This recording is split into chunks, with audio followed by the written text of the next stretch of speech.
Hombre, al Bueno, final. joder, qué putada, ¿eh? Que lo estamos logrando entre todos. Bueno, bueno. Bueno, gracias a Cusdoga, que es la que nos ha dado la idea, de hacerlo así al revés. O sea que, Bueno, genial.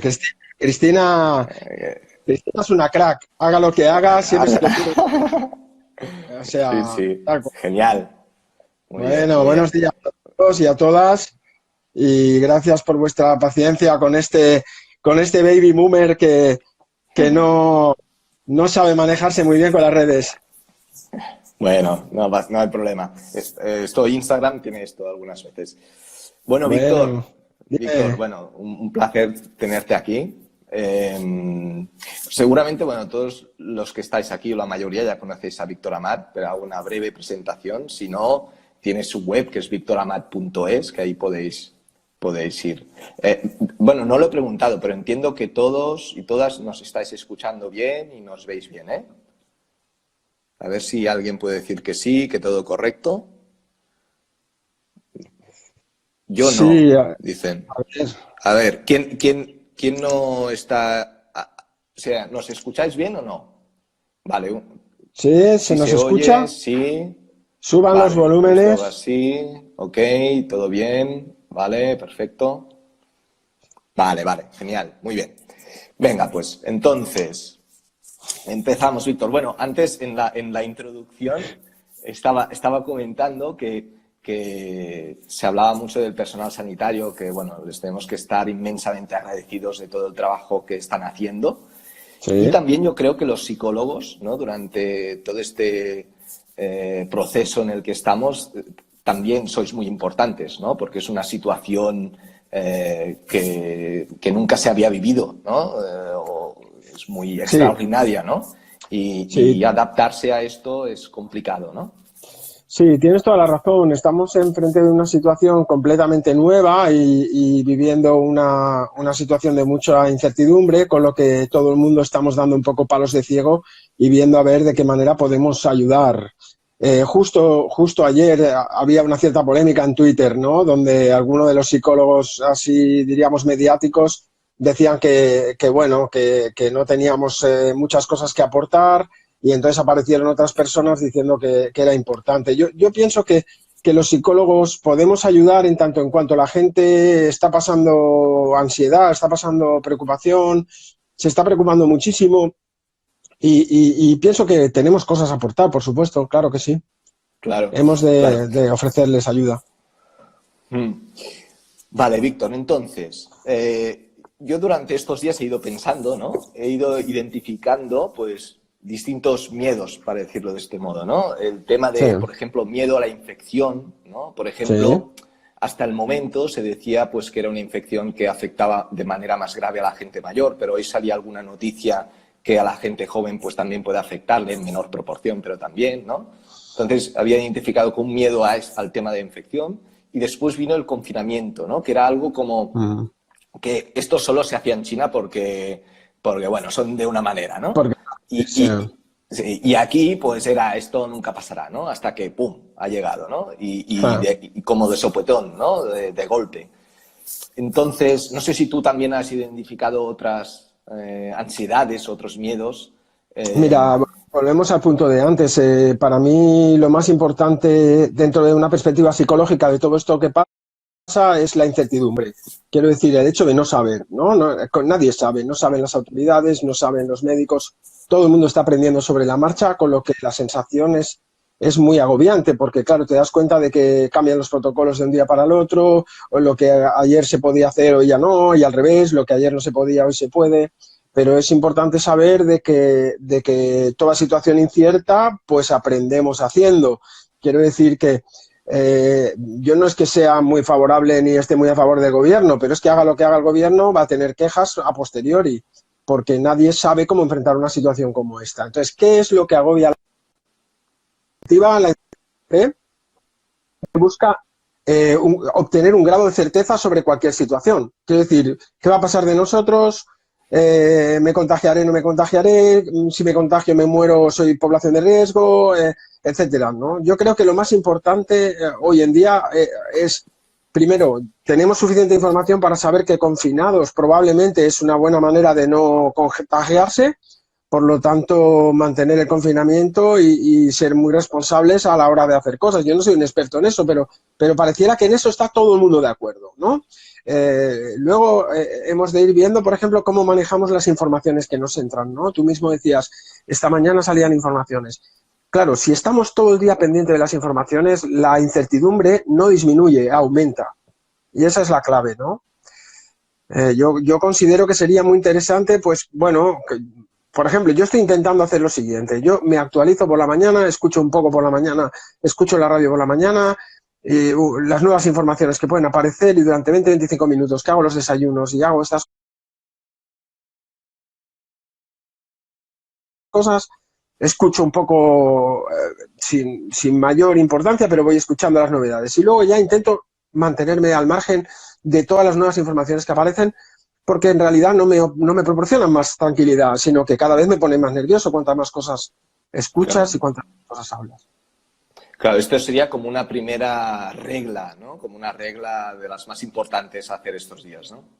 Sí, yo considero que sería muy bueno poder hacer un poco de dieta informativa, ¿no? Es decir, Claro, claro, la clave está cuánta información yo puedo soportar sin ponerme nerviosa o nervioso, ¿no? Es decir, habrá gente que puede estar todo el día escuchándolo y está tranquila, ¿no? Y habrá gente que menos, que con poca cosa tiene bastante. Claro, la población, la gente que vive sola, por ejemplo, puede ser que también hay muchas personas mayores que viven solas o gente que vive solo y no puede compartir eso y entonces entra con mucha más facilidad en bucle, ¿no? Es, hostia, ¿qué será de mí? ¿Qué será de mí? ¿Qué será de mí? ¿No? Y ese es el punto que emocionalmente nos puede afectar mucho más, claro. claro. Y has hablado ahora de la gente que vive sola, que ya volveremos, y de las personas, por ejemplo, que vienen en familia, ¿no? Con hijos y tal. Es una situación totalmente distinta, con una adaptación distinta también, ¿no? Sí. Claro, supongo que se encuentra o nos encontramos con también diciendo, ostras, bueno, ahora tengo que cambiar mis rutinas totalmente y me tengo que adaptar. ¿Qué les recomendarías a estas familias? Yo no sé si os pasa, pero pareciera como que tienes todo el día para hacer mil cosas, pero luego Sí, en el fondo hay una gran dispersión, ¿no? Hay mucha dispersión. Que, por ejemplo, yo qué sé, yo tengo la fantasía cada mañana de, bueno, leeré un poco, leeré este artículo, o me pondré al día con tal cosa, o lo que sea, pero luego, como tú dices, vives con críos y tienes familia, pues te vas ocupando, ¿no? Que si tienes que hacer las cosas de los críos, que los deberes, que no sé qué. Quiero decir que una de las cosas importantes es ser capaz de ser flexible en la planificación. Cuando vivimos en familia, probablemente hay que ir gestionando las diferentes ansiedades de todos, ¿no? Puede ser que haya un repunte de divorcios para la gente que nos están escuchando y mirando, ¿no? O sea, es importante que pueda haber un repunte de divorcios porque de repente no aguantas a la gente con la que vives y al revés, ¿no? Y puede haber un momento interesante de reencuentro, ¿no? Reencuentro, pues a lo mejor con la pareja o reencuentro con los hijos o reencuentro un poco con el ámbito familiar, ¿no? Que igual en el día a día con este ir de culo, ir para arriba y para abajo, hacen que tampoco podamos prestar atención a la gente que tenemos cerca.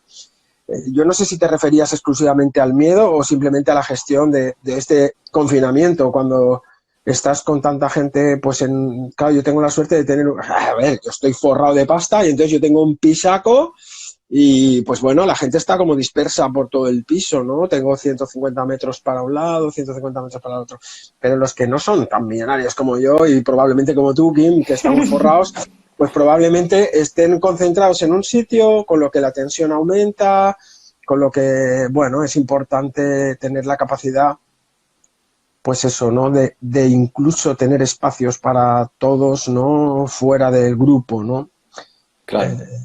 No hay una solución para todo el mundo. Esto es algo que también es importante. Yo no sé qué pensáis y qué piensas tú, pero no se puede aplicar una guía que funcione para todo el mundo, ¿no? Cada familia es un mundo en sí mismo y habrá que encontrar a lo largo de los días de qué manera yo me lo gestiono, ¿no?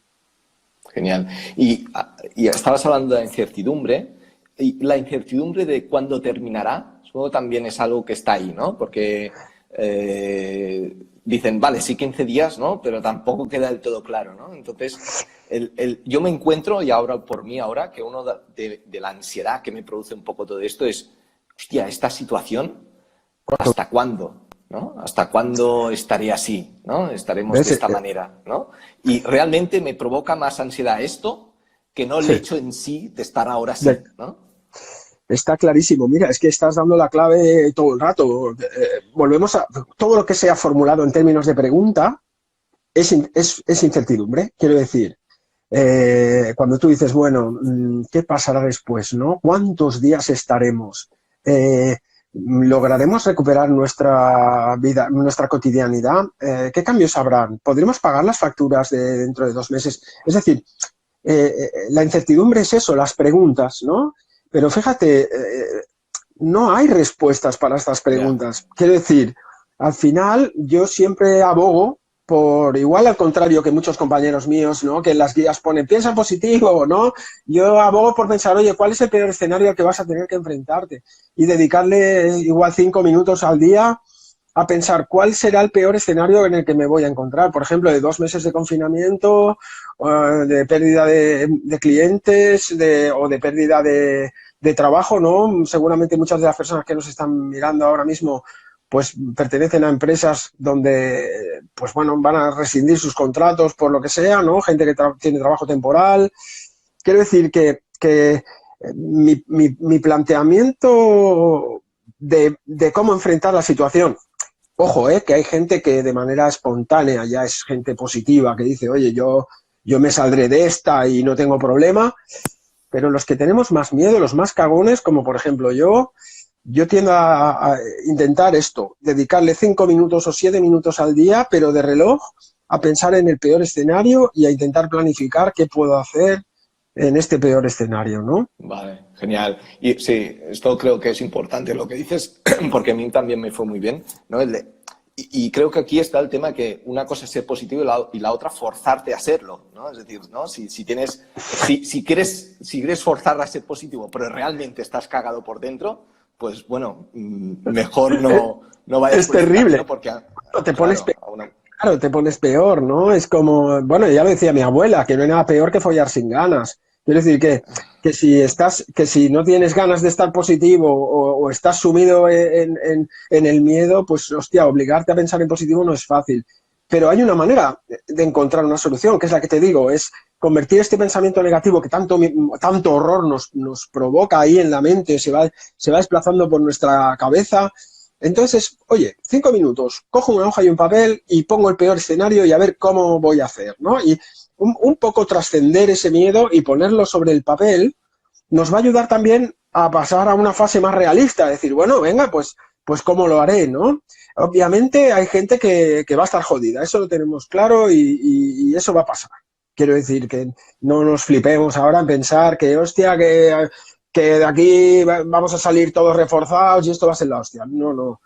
Hay gente que va a salir jodida, hay gente que va a salir tocada económicamente, hay gente que va a tener dificultades, eso es así. Y quizá será un momento bonito para ver la solidaridad entre la gente también, ¿no? Yo recuerdo, yo comparo un poco esta situación, salvando la distancia, ¿no? Hace unos años cuando hubo el corralito en Argentina, ¿no?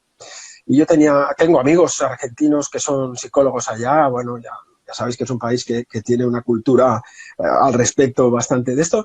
Oye, ellos hubo tiempo que se dedicaron trabajando con el trueque, es decir, atendían a la gente pues, y los que vivían en zona rural, pues, hostia, pues le traían una gallina o le traían un huevo. Quiero decir que en momentos que yo creo que no vamos a llegar a este escenario, pero en momentos de dificultad tendremos que apelar a la solidaridad al final, ¿no? Y entre todos echarnos una mano. Porque si hemos de contar con que nos echen claro, una mano claro. que mandan, lo tenemos mal. Ya. Vale, Víctor, mira, voy a hacerte algunas preguntas que están haciendo aquí el público que está mirando esta entrevista. De hecho, os lo Sí, recuerdo, podéis ir haciendo preguntas. Si tenéis estoy yo alguna sin gafas. preocupación, tenéis aquí a Víctor. Sí. A ver si la encuentro, hablaba de los sanitarios, Sí, que era médico Y Sí. mira, exacto, ¿algún consejo para los sanitarios? Soy médica y lo llevo regular. Claro, habría que ver cuál es la preocupación básica que está teniendo esta persona. Obviamente, si yo soy sanitario, soy médico y estoy ahora al pie del cañón y trabajando con gente y atendiendo pacientes que pueden tener la enfermedad, obviamente eh, la ansiedad es de difícil gestión. Quiero decir, a medida que el cansancio va haciendo mella, a medida que la presión va haciendo mella, es muy difícil gestionar las emociones negativas y los pensamientos chungos, ¿no? que esta persona va a tener. Lo más importante es un poco lo que volvíamos a lo que decía antes, ¿no? Es dedicarle un espacio a pensar, bueno, coño, ¿qué es lo peor que me puede pasar? ¿Me puedo infectar? Bueno, pues venga, voy a procurar no infectarme o ser lo más prudente posible, lo más prudente posible y enfrento mi trabajo, ¿no? Al final, los médicos como las enfermeras y el personal sanitario, y ojo, no olvidemos, el personal de servicios sociales, que son los grandes olvidados en este contexto también, que están en atención primaria y en servicios que no pueden faltar, es muy importante que ahora tengan la capacidad de estar tranquilos y de decir, tengo que enfrentarme a esta dificultad, tengo cuidado y es un futuro incierto. Quiero decir que puede ser que esta persona se contagie, claro. Claro. Vale, sí, esta pregunta era clara, sí. Después también Kusdoga hace referencia a lo que comentabas antes de la positividad negativa, que podéis ir al TED Talk de Víctor que tiene en su canal de YouTube, donde habla un poco más profundamente de ello. Después comentan, Víctor, esto va a ser un antes y un después. Supongo que se refiere a una vez No lo tengo hayamos pasado claro, esto. no tengo claro que haya un antes y un después. Ojalá la sociedad fuera tan inteligente como para poderle sacar. Y estoy expresando una opinión personal, no hablo en boca de psicólogos. Yo todo lo que estoy diciendo aquí me hago responsable de que son opiniones personales, pero no lo tengo tan claro. Yo vi el 11M y vi que al cabo de 4 años la gente volvía a votar el PP. Quiero decir que la sociedad tiende a normalizar las cosas, ¿no? Al cabo en poco tiempo estaremos como antes. Estaremos como antes y lamentablemente, no sé, no quiero parecer agorero, porque no lo soy, porque en el fondo soy un tío positivo, pero pienso que no habrá demasiados cambios. Ojalá. Ojalá.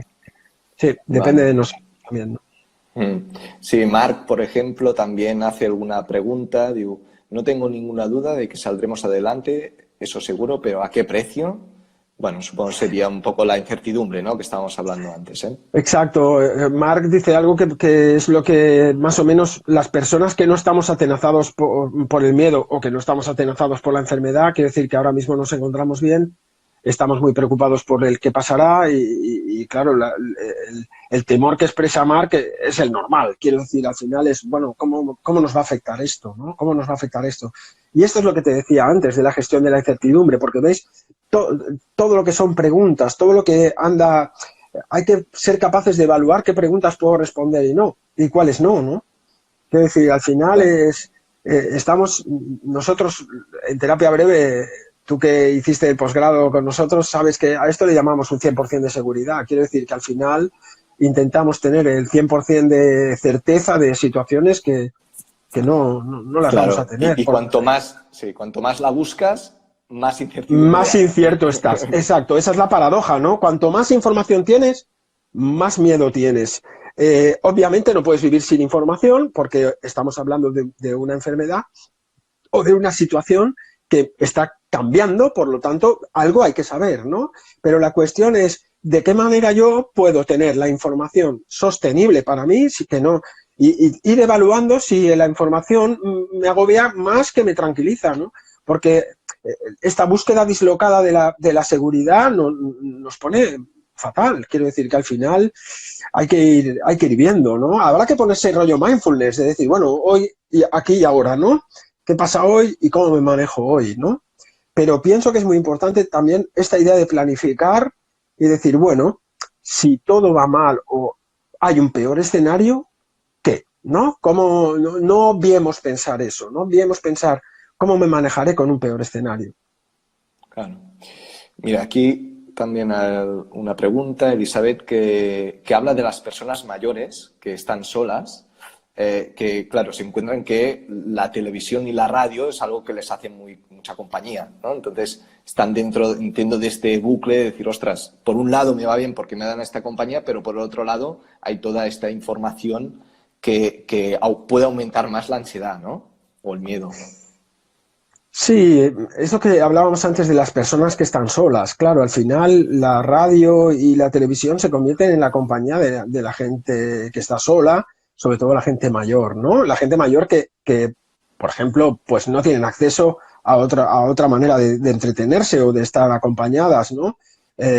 Nosotros al final, mira, tenemos internet, tenemos otras capacidades, pero la gente mayor, ¿no?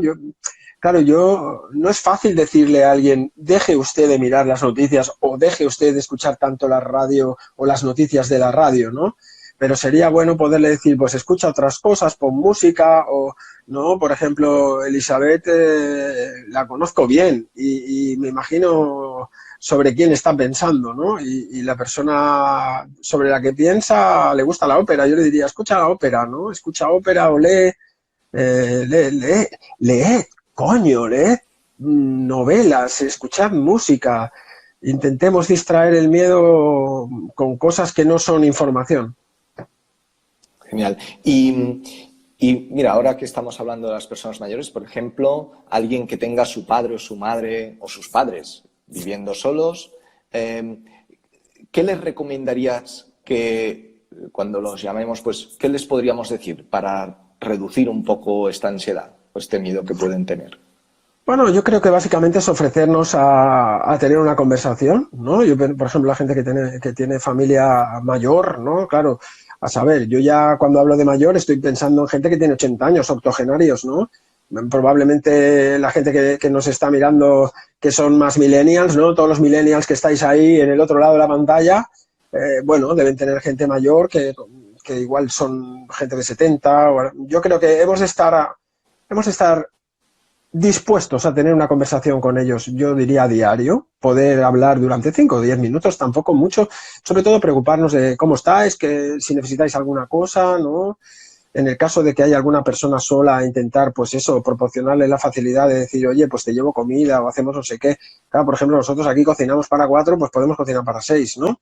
Quiero decir que al final se puede hacer un tupper y con la excusa de llevar el tupper con prudencia, ¿no? De no estar demasiado cerca, pero estar en contacto, ¿no? Estar en contacto con esas personas y que estas personas sientan que está en nuestra presencia, ¿no? Y poca cosa más, porque el confinamiento nos lleva a eso precisamente, ¿no? Al aislamiento, ¿no?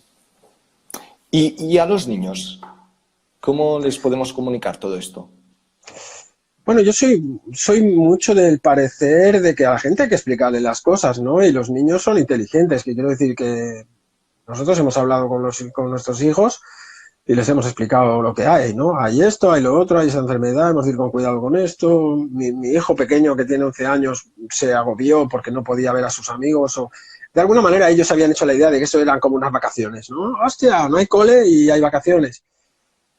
Claro, por ejemplo, en el caso de mis hijos, pues bueno, yo creo que tienen acceso a través de redes sociales y pueden hablar, ¿no? Pues yo qué sé, tienen maneras de conectarse con los amigos y más o menos se entretienen. Claro, los que tienen críos más pequeños, pues hemos de estar pues con presencia, hemos de proponerles actividades, juegos de mesa o, bueno, Claro, acompañarlos un poco en la medida que cada familia lo hace, porque claro, si no lo has hecho nunca, pues conocerlo un poquito estará bien, ¿no? Y si eres una familia donde eso es habitual, bueno, pues mantenerlo, ¿no? No sé si me explico. Porque claro, una familia que nunca han jugado con el hijo, de repente decirle que tienen que jugar 8 horas con el hijo, pues también es una pasada, quiero decir que no lo van a hacer. No es como claro. los ejercicios fisios, ¿no? Si tú dices, oiga usted, pero yo estos ejercicios que le doy, yo soy su fisio y yo le digo que haga este ejercicio, pero ¿usted alguna vez me ha hecho un ejercicio? No. Pues entonces, ¿para qué le pido yo que me haga? No, pues lo mismo pasaría aquí. Yo le diría a la gente, a ver, si no lo has hecho nunca, hazlo un poquito, ¿no? Siéntate con los críos, juega un rato, si no lo has hecho nunca. Y si lo haces, pues manténlo. y encontrar espacios para que la gente se sienta acompañada dentro del confinamiento. Mío médico que decía, oye, es que claro, yo paso el miedo de que igual yo me contagio, ¿no? Y luego voy a casa y puedo contagiar a los míos. Entonces él había encontrado una solución intermedia, que era que las familias se habían ido a una segunda residencia que tienen, ¿no? Y él mantiene la vida un poco de Rodríguez, ¿no? Pero bueno, que la excusa es un poco mantener a salvo el resto de la familia. Claro, cuando uno tiene miedo de contagiarse, vuelvo al ejercicio de antes. Pues piense usted que se va a contagiar y ¿cómo vamos a hacer? Si nos contagiamos, ¿cómo lo vamos a tener esto previsto? Muy probablemente haya muchísima más gente contagiada ya de la que nos pensamos, ¿no? Yo no lo sé porque no soy un experto ni tengo ideas sobre eso, pero el otro día hablando con mi mujer y estábamos pensando justo en eso. Si entre la gente conocida, políticos, etcétera, están surgiendo un montón de positivos, que son gente que por el motivo que sea, ¿no? Diríamos que porque tienen, yo qué sé, por el motivo que sea, han tenido el acceso a la prueba y han salido positivos, si hacemos una proyección a la población en general y decimos, bueno, pues si hay un 30% de políticos que han dado positivo, pues podemos decir que el 30% de la población estaría dando positivo también. Quiero decir que probablemente si el miedo al contagio, con eso no estoy diciendo, señores, hagan fiestas y júntense y hagan una rave y pónganse todos malos. No, hemos de ser muy prudentes de no contagiarnos, pero bueno, la posibilidad de contagiarse está, así que hay que contagiarse. Sí, sí. Sí, de hecho estuve leyendo un artículo de un científico inglés que hablaba que en Europa del 40 al 70% nos contagiaríamos de este virus en algún momento de este año, ¿no? O sea Claro. Claro. El tema es que no estemos todos contagiados ahora, ¿no? Porque podríamos colapsar el sistema sanitario. Exacto. Todas estas medidas yo estoy entendiendo o quiero entender en mi desconocimiento, que me sabe hasta mal estar hablando aquí en público de una cosa de la cual tampoco soy un experto, ¿no? Yo, en todo caso, estoy pensando cómo nos puede afectar eso de manera emocional o psicológica, ¿eh? Pero yo pienso que todas las medidas están orientadas a que no se desborden los servicios sanitarios y no tener mayor problema, ¿no? Pero claro que al final el miedo al contagio pasa por enfrentar el miedo al contagio, pasa por enfrentar el miedo al contagio, no por evitarlo. Quiero decir, la gente, hostia, no quiero pensar en esto, o me recluyo, o yo qué sé, o me lavo compulsivamente con lejía para... Bueno, chica, eso eso no te garantiza que no vas a contagiarte y probablemente va a facilitar que tu propio sistema inmunológico no se altere. En eso vosotros sabéis mucho más que yo y aún te vas a contagiar más. Quiero decir que al final se trata de hacer los básicos, ¿no? De mantener mucho control en los básicos o sea, en las cosas que, como decía al principio del directo, en las cosas que está todo el mundo de acuerdo que se cree que pueden funcionar, ¿no?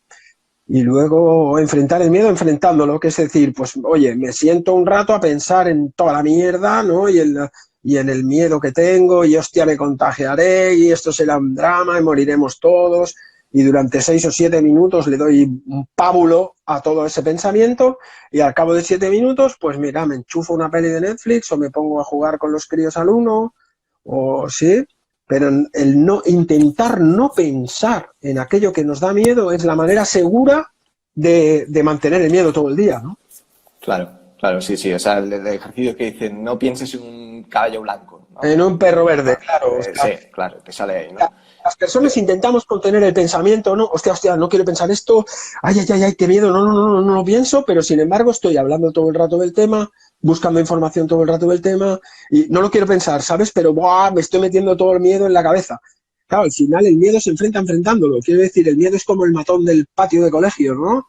Y cuanto más miedo le tienes, más el matón se viene arriba, ¿no? Claro, al final la única solución es llegarle al matón y estoy haciendo... Perdón, porque estoy haciendo ahora una caricatura de esto, pero sí. No quiero que me interpretéis malamente porque, oye, hoy en día todo el mundo interpreta, ¿eh? Pero yo diría, al final es como enfrentarte al matón y decirle, oye, bueno, mátame ya, tío, mátame, macho, y acabemos con esto de una vez, ¿no? Porque, claro, no puedo vivir así, ¿no? Claro. De hecho, a lo que estabas diciendo, hay aquí un comentario de la consigna de pensar qué es lo peor que puede pasarme puede llegar muy lejos. Lo peor que puede pasar puede ser que me pueda morir. Pues claro, ese es el gran miedo, ¿no? El gran miedo es, lo peor que me puede pasar es que me pueda morir. Eso, hostia. Y entonces, yo no quiero quitarle importancia a ese miedo, es un miedo terrible. Porque claro, hay muchas maneras de morir. Puedo morir ahogada, puedo morir ahí, ¿no? Y no, o sea, puedo morir de maneras horrorosas, puede haber un apocalipsis. Claro, ese es el miedo que hay que enfrentar. Eso es lo que no queremos pensar. Claro. No queremos pensar en el final del miedo, que es, hostia, puedo morirme o puede morir gente que yo quiero, y entonces, ¿qué haré, no? Entonces, ¿qué haré? Bueno, si me muero yo, al final, bueno, pues, ¿qué harán los demás, no? Pero el gran miedo a la muerte que está detrás de todo esto, el miedo a las enfermedades, claro, es el gran miedo a la muerte. Yo también le tengo miedo a la muerte, no es que yo esté libre, del miedo a la muerte, yo también me cago pensando, hostia, ¿y si me muero, no? Pero no quiero morirme, pero ese es un miedo que hay que enfrentar, ¿no? Y las culturas de todo el mundo, ¿no? Tienen toda una cultura, o sea, las culturas tienen todo un enfoque a la muerte y la espiritualidad tiene que ver con el miedo a la muerte también, ¿no? Y con pensar que cuando me muera hay algo más allá, porque es que, si no esto es para cagarse, ¿no? Claro. Claro, cuando alguien tiene mucho miedo a la muerte, hay que enfrentarlo, obviamente, y no es un asunto pequeño, ¿eh? Me refiero que entiendo lo que dice esa persona y me hago cargo de su sufrimiento porque, hostia, el que tiene miedo de morir de esta manera, hostia, es chungo, es chungo. Claro. Vale, mira, Cusdoga da una recomendación y centrarse en lo posible, en lo que sí podemos hacer, ¿no? Un poco Exacto. de lo que estábamos hablando anteriormente, ¿eh? Claro, Cristina está diciendo una cosa que es muy así, es decir, cuando pasamos el miedo a lo real, ¿no? O a lo real en el sentido de, oye, ¿qué podemos hacer? Vale, yo antes os decía, imagino el peor escenario. Yo soy un exagerado, ¿eh? No también, quiero decir, tomármelo con alegría esto, porque hay gente que es muy animosa y yo a los animosos les animo a seguir siendo animosos, ¿eh? Pero cuando hablamos del miedo yo digo, vale, al final es, bueno, lo real ¿qué es? Lo real es, hostia, pues si me muero, ¿qué tengo que tener? Previsto, ¿no? Tengo todo previsto, ¿cómo voy a, no? Y si y estamos hablando de morirme y tampoco toca, ¿no? Que igual es, oye, ¿y qué pasará? Pues lo que decíamos antes, cuando tenga que pagar las facturas o tenga que pagar el alquiler, o cómo enfrentaré si soy autónomo y tengo que pedir una ayuda porque he reducido mucho mis ingresos. Bueno, pues al final, como dice Cristina, oye, vamos a ponernos sobre un papel y qué cosas podemos hacer nosotros, ¿no? Efectivamente. Genial. Aquí otra pregunta, hay muchas preguntas, ¿eh? Cristina dice, ¿crees que hay gente que necesitaba este confinamiento o incluso que en nuestra vida estresada lo necesitábamos? Es una manera de pensarlo, ¿no? El otro día leía, bueno, pues el mundo para, ¿no? Y como nosotros no nos paramos, el mundo nos para. Es una manera de pensarlo. Yo siempre pienso que la realidad, como es interpretable, ¿no? Pues si a la persona que piensa así le sirve como consuelo, tiene que seguir pensando así, ¿no? No sé si había gente que necesitaba el confinamiento, yo no lo sé. Yo creo que a mí un poco por culo me da. Quiero decir, me cuesta pensarle, bueno, venga, va, voy a sacarle algo bueno a esto. Sí, es que no sé, estaba yo trabajando y haciendo mi vida normal y me iba a cenar con mi pareja y, ¿sabes? Y haciendo mis cosas que me molan, ¿no? Y ahora pues no. Quiero decir que yo no sé, igual alguien sí que estaba necesitando el confinamiento, ¿eh? ¿No? Quiero decir que está muy bien interpretar la realidad, como la realidad es tan poliédrica, ¿no? Todo el mundo piensa a su manera, pues oye, al final es bonito pensar lo que te ayude. Y si lo que te ayuda es pensar que, hostia, pues a mí me ha ido bien porque yo necesitaba un parón, pues coño, te ha ido bien y necesitabas un parón. Ahora bien, si yo pienso esto y ahora te quiero decir a ti e imponerte a ti que tú tienes que estar contento porque este parón a mí me ha ido tan bien, entonces esto es feo, ¿no? No sé si me explico. Es Ya como sería alguien forzarlo, que... ¿no? Claro, es como si un chino viene a decirte ahora que, con todos los respetos, cómete un pangolín, ¿no? Porque nosotros nos comemos los pangolines y son muy buenos. Y tú dices, hombre, es que a mí un pangolín, pues no me apetece.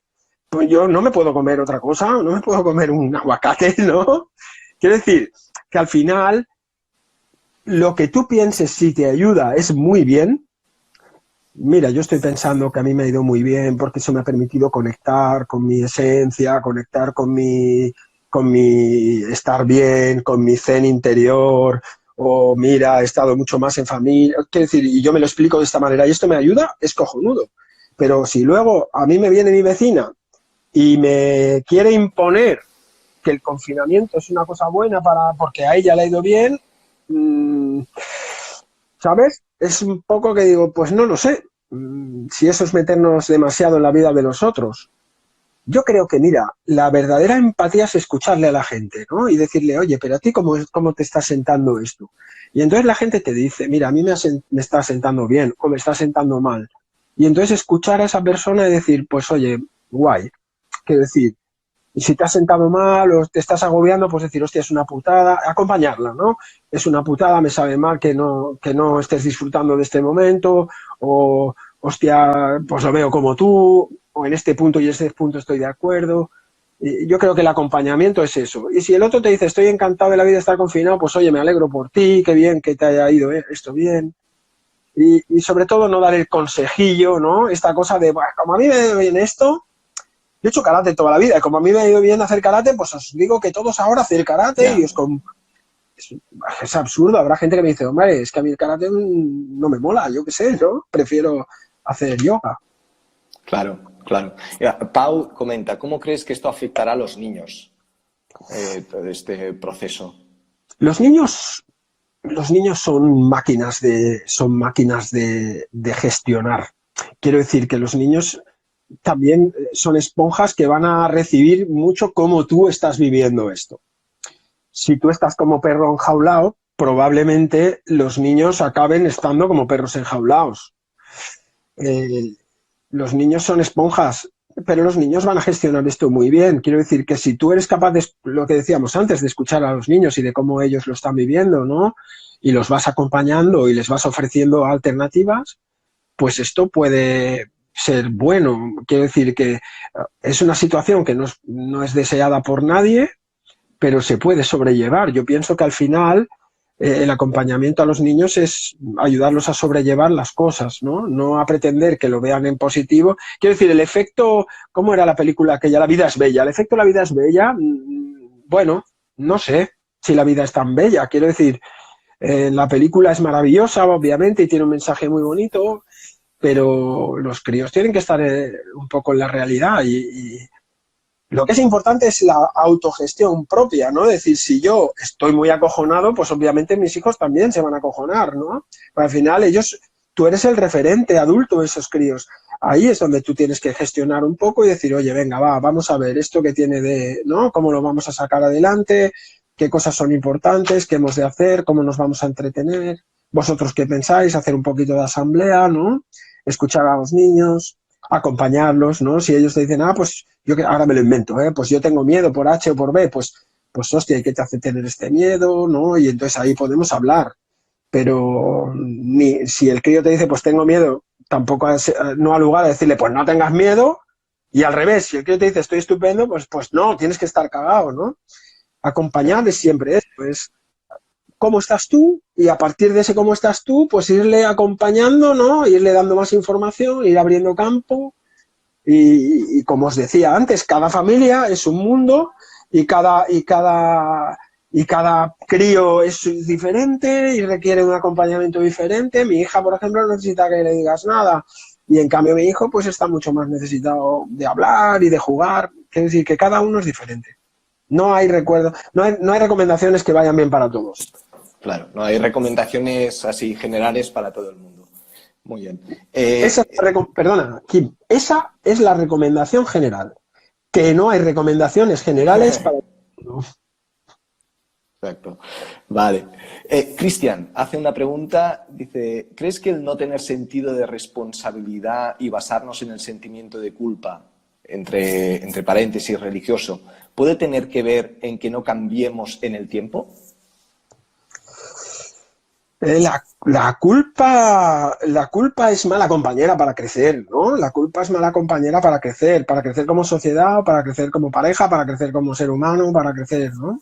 La culpa, como muy bien dice esta persona, es un sentimiento religioso, es una emoción secundaria la culpa, ¿no? Es una emoción secundaria. En nuestra cultura está muy extendida porque somos de una cultura católica, aunque seamos ateos o escépticos o budistas, da igual, pero nosotros hemos nacido en una cultura católica, ¿no?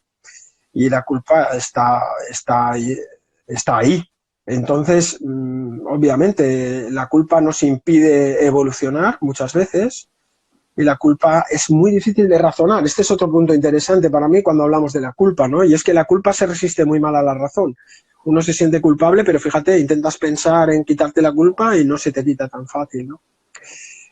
La culpa, estoy de acuerdo con la persona que ha hecho el comentario, no recuerdo su nombre, disculpad, Cristian. pero Cristian, ¿no? Fíjate que lo dice Cristian, ¿no? Que tiene nombre de Dios, ¿no? Fíjate, o sea, Cristian nos habla de la culpa y tiene mucha razón, tiene mucha razón. Habrá que despojarse de la culpa poco a poco. Cristian, cuando uno siente culpa, tiene que hacer algo para expiarla. El templo expiatorio de la Sagrada Familia, ¿no? Es construido por Gaudí para que la gente expiemos nuestras culpas, ¿no? Entonces la culpa se gestiona con la expiación. Yo le recomiendo a la gente que tiene culpa pues que dé una donación a aldeas infantiles, o si siente mucha culpa, le das 15 pavos a aldeas infantiles o a Cáritas si eres muy religioso, ¿sabes? O a cualquier servicio que pueda necesitar, ¿no? O 15 euros Claro. 15 euros en mascarillas si se las regalo a alguien. Y Víctor, entiendo pero que un poco de culpa, entiendo que es fisiológico en cierto sentido, porque si no, esto sería, ¿no? Sería una sociedad que No serías no serías humano. No sería humano, claro. Claro, eres humano porque tienes un poco de culpa. Los que no tienen culpa son los psicópatas, ¿no? Y entonces pierden la humanidad, claro. Como siempre suelo proponer, ¿no? Al final es cuánta culpa puedo sostener. Pensar que voy a vivir sin culpa es absurdo, o pensar que voy a vivir sin miedo es absurdo, pensar que voy a vivir sin celulitis es absurdo, ¿no? Quiero decir, al final tenemos que aprender a vivir con dignidad, pues esto, ¿no? Un poco la culpa, un poco el miedo, un poco la ansiedad, un poco sentirse una rata, ¿no? Yo qué sé. Vale, genial. ¿Tienes un poco más de tiempo para responder alguna pregunta? Sí, lo que tú consideres, Kim, que vale. tengo un poquito más. No sé qué hora es, ¿eh? La verdad es que estoy sin reloj. Son las 11.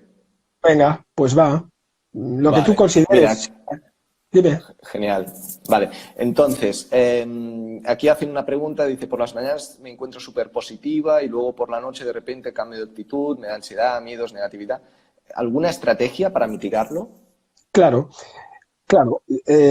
No pelearse. Es decir, esta persona sabe que por la mañana está mejor y por la noche tiene más ansiedad. Yo lo que diría es, pues, no sé a qué hora se refiere ella con la noche, o esta persona con la noche, pero si la noche son las 10 de la noche o a las 9 de la noche empiezo a ponerme más nerviosa y más ansiosa, yo haría el ejercicio de ponerme 10 minutos a ponerme ansioso voluntariamente. O sea, a las 10, igual que nos hemos puesto, yo qué sé, pues por la mañana hago un poco de gimnasia, pues a las 10 me pongo ansiosa voluntariamente. Venga, antes de meterme en la cama, y me esfuerzo un poco en preocuparme y me pongo más ansiosa, de 10 a 10 y cuarto, por ejemplo. Sería lo suyo, porque lo que mantiene la ansiedad muchas veces es... Sí, se cortó un poco, pero bueno, se entendió que comentabas que el hecho de tener esta ansiedad, claro, lo que decíamos, el hecho de evitar el no sentir la ansiedad, ¿no? Exacto, es decir, que paradójicamente, como yo tengo el miedo de tener la ansiedad, intento no pensarla. Claro, al final del día es cuando surge lo que comes, ¿no? Vas controlando lo que comes y cuando te viene el hambre. El hambre pierdes el control a la noche, ¿no? Lo mismo pasa un poco con la ansiedad. Cuando la ansiedad tiene un nivel relativo o moderado, ¿no? Lo voy aguantando, lo voy pasando durante el día, me voy como poniendo positivo, voy haciendo cosas, me voy distrayendo, pero a medida que va pasando el día me voy cargando y entonces a la noche, te viene más el bajón, ¿no? Te viene más esa ansiedad. Bueno, una buena manera es lo que os decía, o te pones un rato por la noche y decir, bueno, este es mi rato de estar ansiosa. Otra idea interesante sería, pues cada 2 horas le dedico un rato a preocuparme, ¿no? Como decir, cada 2 horas, 5 minutos me preocupo. Sería otra manera también, ¿no? Es como evitar el atracón a través de decir, pues cada 2 horas como algo, ¿no? Como sano, pero a las 2 horas me como, pues yo qué sé, ¿no? Cuatro almendras o incluso una magdalena, ¿no? Porque si no, luego me voy a comer 1 kilo de magdalenas. No sé si me explico, ¿eh? Porque lo quiero explicar Sí, rápido y a lo mejor no se entiende. sí, sí, claro, y, no, y al final aquí estás dando consejos, pero después se tiene que matizar en cada persona individualmente, ¿no? Claro, que Obviamente, esto ya obviamente. es algo mucho más... Claro, estoy dando ideas generales, ¿eh? Sí, sí, muy bien, genial. Dice, exacto. ¿Alguna recomendación para el confinamiento de parejas o familias mal avenidas? Mate a todos. Uy, No, vale. claro. Mira, en cierta ocasión estuve en una conferencia con un señor que era un experto en parejas, un estudio que era un metaanálisis. Había realizado un metaanálisis de todas las terapias de pareja, ¿no? Que se habían hecho en los últimos años. Y como resultado de ese metaanálisis, el hombre decía que las parejas y las familias discutimos por un 35% de cosas que no tienen arreglo. Este es un punto muy interesante. Es decir, hay un 35% de cosas que discutimos con nuestra pareja y con nuestra familia que no tiene arreglo. Este hombre decía que el predictor de éxito de una pareja o de una familia era no hablar de estos temas, ¿no? Era como saber, tener muy claros cuál era este 35% de cosas. Ojo, un 35% es mucho, ¿eh? Estamos hablando de 1/3 de cosas de las que tú tienes con tu pareja, hay 1/3 de cosas donde no te vas a aclarar nunca, ¿no? Y entonces el predictor de éxito con la pareja es decir, bueno, pues ese 35% intento no pelearlo, ¿no? Porque no vamos a llegar a un acuerdo. Sí, mira, si te parece, Sí, y me sabe mal porque tenemos muchas preguntas y agradeceros a todas y todos las preguntas que estáis haciendo, de verdad.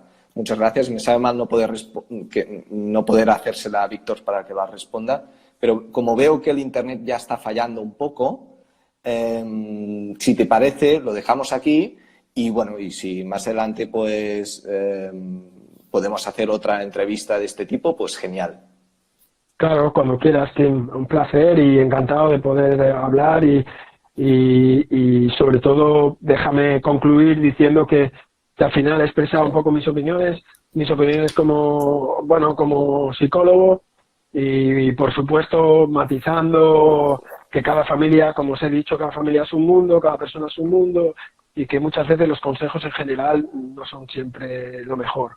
Así Claro. que muy agradecido por haber podido explicarme aquí y cualquier cosa, ya sabes dónde encontrarme. No es difícil, si Genial. alguien quiere me puede preguntar. Sí, muchas gracias por tu disposición, Víctor. Y yo creo que la entrevista, pues al final ya has dado las claves de, al final son preguntas, por lo que yo interpreto, que van muy ya relacionadas con todo lo que has ido comentando, ¿eh?